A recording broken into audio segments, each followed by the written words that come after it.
ইসরায়েলের সঙ্গে সব ধরনের বাণিজ্য বন্ধ করল তুরস্ক।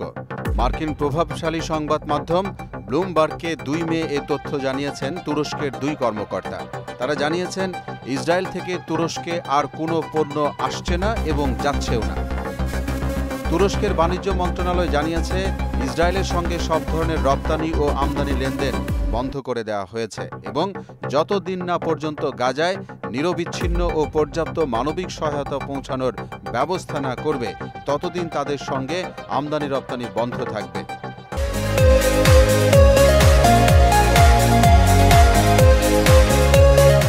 এমন খবরে ইসরায়েলি পররাষ্ট্রমন্ত্রী ইসরায়েল কাচ বৃহস্পতিবার তুরস্কের প্রেসিডেন্ট রিসেপ তাইয়েপ এরদোয়ানের বিরুদ্ধে এক্সে একটি পোস্ট করেছেন।